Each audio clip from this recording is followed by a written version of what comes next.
কুৰাণত নামাজ আৰু ৰোজাৰ কথা নাই। যদি দুৰ্গা পূজাৰ কথা নাই বাবে নকৰে তেন্তে নামাজো বাদ দিয়ক। এই মন্তব্য প্ৰদান কৰিছে মুস্তাফা কামাল আজহাৰীয়ে। অসমখন বাংলাদেশ বনাব বিচাৰিছে মুল্লাসকলে। অসমৰ মুল্লাসকলে এখনক বাংলাদেশ বনাব বিচাৰিছে। মুল্লাসকলৰ হাতত মোৰ দৰে উচ্চ শিক্ষা নাই। কুৰাণে ভুল ব্যাখ্যা আগবঢ়াইছে মাদ্ৰাছা শিক্ষাত। মাদ্ৰাছা শিক্ষাত আজিৰ তাৰিখত একোৱে নাই। কুৰাণৰ কথা কোৱাৰ বাবে মোৰ প্ৰাণলৈ আহিছে ভাবুকি।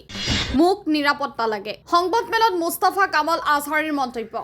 যোৱা কিছুদিন আগত মুস্তাফা কামাল আজহাৰীয়ে সামাজিক মাধ্যমত প্ৰকাশ কৰিছিল যে মুছলমান লোকসকলে দুৰ্গা পূজা কৰিব পাৰিব, এই কথা কুৰাণত আছে। কিন্তু মুফতি মকিবুৰ ৰহমানে প্ৰমাণ কৰিছিল যে কুৰাণত দুৰ্গা পূজা শব্দ নাই আৰু সেইবাবে মুছলমানসকলে দুৰ্গা পূজা পালন কৰিব নালাগে।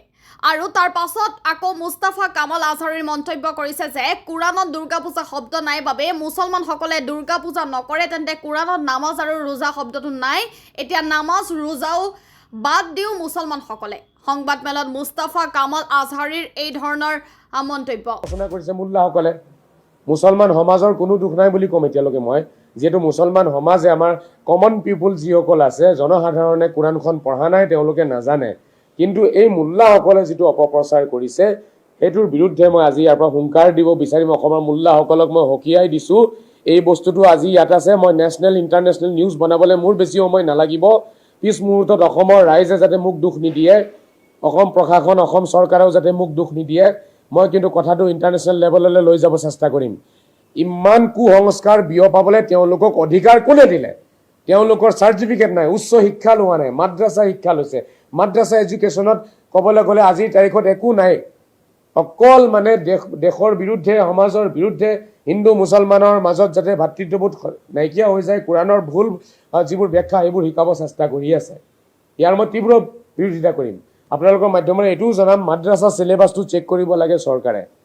যিহেতু মোৰ ওচৰত যিখন ডিগ্ৰী আছে অসমৰ কাৰো ওচৰত নাই, যিটো মই চাৰ্টিফিকেট দেখাইছোঁ উচ্চ শিক্ষাৰ, আল আজহৰ বিশ্ববিদ্যালয়, অসমৰ কাৰো ওচৰত নাই। এইটো মই সংবাদ মাধ্যমত কৈছোঁ কথাষাৰ। আৰু মই বহু কষ্টৰে 8টা বছৰ গৈ পেলাই তাত উচ্চ শিক্ষা লৈ আহিছোঁ। নে অসমৰ মুল্লাসকলে এখনক বাংলাদেশ বনাব বিচাৰিছে? এতিয়া ভাৰত মাতা কি জয় ক'ব নিদিয়ে, বন্দে মাতৰম ক'ব নিদিয়ে আমাৰ সমাজক। যিবোৰ মই পৰিৱেশ দেখিছোঁ, এইটোতো অনাগত দিনত অসমক বাংলাদেশ বনাবলৈ কাৰণে এক ডাঙৰ ষড়যন্ত্ৰ ৰচনা কৰিছে মুল্লাসকলে। মুছলমান সমাজৰ কোনো দুখ নাই বুলি ক'ম এতিয়ালৈকে মই, যিহেতু মুছলমান সমাজে আমাৰ কমন পিপুল যিসকল আছে, জনসাধাৰণে কোৰাণখন পঢ়া নাই, তেওঁলোকে নাজানে। কিন্তু এই মুল্লাসকলে যিটো অপপ্ৰচাৰ কৰিছে সেইটোৰ বিৰুদ্ধে মই আজি ইয়াৰ পৰা হুংকাৰ দিব বিচাৰিম। অসমৰ মুল্লাসকলক মই সকীয়াই দিছোঁ, এই বস্তুটো আজি ইয়াত আছে। মই নেশ্যনেল ইণ্টাৰনেশ্যনেল নিউজ বনাবলৈ মোৰ বেছি সময় নালাগিব। পিছ মুহূৰ্তত অসমৰ ৰাইজে যাতে মোক দুখ নিদিয়ে। কোৰাণে কি কৈছে এতিয়া এই বস্তুটো লাগে। মই বিচাৰোঁ আমাৰ মুছলমান আমি জয় শ্ৰীৰাম ক'ম আৰু সনাতনীসকলে আল্লাহু আকবাৰ ক'ব। এনেকুৱা পৰিৱেশ যদি অসমত হৈ যায় তেতিয়াহ'লে আৰু ভৱিষ্যতে কেতিয়াও কোনোৱে জয় শ্ৰীৰাম কৈও অত্যাচাৰ নকৰে, আল্লাহু আকবাৰ কৈও কোনো কাকো নামাৰে। এনেকুৱা এটা শান্তিৰ পৰিৱেশ বিৰাজ কৰিবৰ বাবে মই কিছু নতুন গৱেষণা কোৰাণৰ মাধ্যমেৰে কৰিছোঁ আৰু সেই গৱেষণাৰ মাধ্যমেৰে মই কিছু বস্তু পৰিষ্কাৰ কৰিছোঁ, মুকলি কৰিছোঁ অসমৰ ৰাইজৰ সন্মুখত, যেনে পূজা পাঠ বা গীৰ্জা, নামঘৰ আৰু মন্দিৰত আমি অংশগ্ৰহণ কৰিব পাৰিম। তেতিয়া আমাৰ ধৰ্ম নষ্ট হৈ নাযায়। সনাতনীসকলেও মছজিদলৈ আহি নামাজ পঢ়িব পাৰিব, ধৰ্ম নষ্ট হৈ নাযায়। নিজৰ নিজৰ ধৰ্ম নিজৰ নিজৰ জেগাতে থাকিব, কিন্তু আমাৰ মাজত ভাতৃত্ববোধ, শান্তি আৰু মৰম চেনেহ বাঢ়ি যাব। এতিয়া মেইন কথাটো এইটোৱে যে মই এতিয়া কিন্তু বহুত নিৰাপত্তাহীনতাত ভুগি আছোঁ। ষড়যন্ত্ৰ ৰচনা কৰিছে মুল্লাসকলে।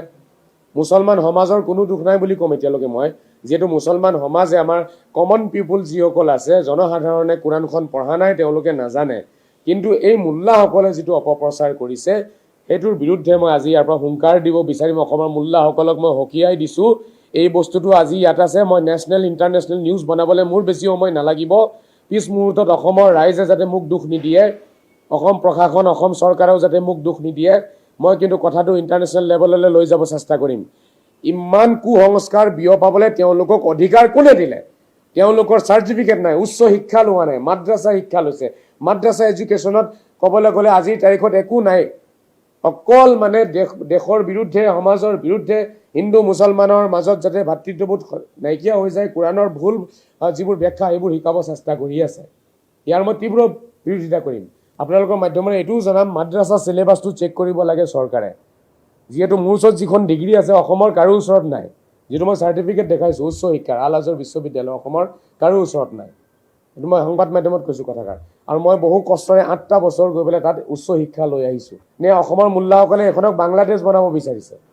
এতিয়া ভাৰত মাতা কি জয় ক'ব নিদিয়ে, বন্দে মাতৰম ক'ব নিদিয়ে আমাৰ সমাজক। যিবোৰ মই পৰিৱেশ দেখিছোঁ, এইটোতো অনাগত দিনত অসমক বাংলাদেশ বনাবলৈ কাৰণে এক ডাঙৰ ষড়যন্ত্ৰ ৰচনা কৰিছে মোল্লাসকলে। মুছলমান সমাজৰ কোনো দুখ নাই বুলি ক'ম এতিয়ালৈকে মই, যিহেতু মুছলমান সমাজে আমাৰ কমন পিপুল যিসকল আছে, জনসাধাৰণে কোৰাণখন পঢ়া নাই, তেওঁলোকে নাজানে। কিন্তু এই মোল্লাসকলে যিটো অপপ্ৰচাৰ কৰিছে, সেইটোৰ বিৰুদ্ধে মই আজি ইয়াৰ পৰা হুংকাৰ দিব বিচাৰিম। অসমৰ মোল্লাসকলক মই সকীয়াই দিছোঁ, এই বস্তুটো আজি ইয়াত আছে, মই নেশ্যনেল ইণ্টাৰনেশ্যনেল নিউজ বনাবলৈ মোৰ বেছি সময় নালাগিব। পিছ মুহূৰ্তত অসমৰ ৰাইজে যাতে মোক দুখ নিদিয়ে, কোৰাণে কি কৈছে এতিয়া এই বস্তুটো লাগে। মই বিচাৰোঁ আমাৰ মুছলমান আমি জয় শ্ৰীৰাম ক'ম আৰু সনাতনীসকলে আল্লাহু আকবাৰ ক'ব। এনেকুৱা পৰিৱেশ যদি অসমত হৈ যায়, তেতিয়াহ'লে আৰু ভৱিষ্যতে কেতিয়াও কোনোৱে জয় শ্ৰীৰাম কৈও অত্যাচাৰ নকৰে, আল্লাহু আকবাৰ কৈও কোনো কাকো নামাৰে। এই এনেকুৱা এটা শান্তিৰ পৰিৱেশ বিৰাজ কৰিবৰ বাবে মই কিছু নতুন গৱেষণা কোৰাণৰ মাধ্যমেৰে কৰিছোঁ, আৰু সেই গৱেষণাৰ মাধ্যমেৰে মই কিছু বস্তু পৰিষ্কাৰ কৰিছোঁ, মুকলি কৰিছোঁ অসমৰ ৰাইজৰ সন্মুখত, যেনে পূজা পাঠ বা গীৰ্জা, নামঘৰ আৰু মন্দিৰত আমি অংশগ্ৰহণ কৰিব পাৰিম। তেতিয়া আমাৰ ধৰ্ম নষ্ট হৈ নাযায়, সনাতনীসকলেও মছজিদলৈ আহি নামাজ পঢ়িব পাৰিব, ধৰ্ম নষ্ট হৈ নাযায়, নিজৰ নিজৰ ধৰ্ম নিজৰ নিজৰ জেগাতে থাকিব, কিন্তু আমাৰ মাজত ভাতৃত্ববোধ, শান্তি আৰু মৰম চেনেহ বাঢ়ি যাব। এতিয়া মেইন কথাটো এইটোৱে যে মই এতিয়া কিন্তু বহুত নিৰাপত্তাহীনতাত ভুগি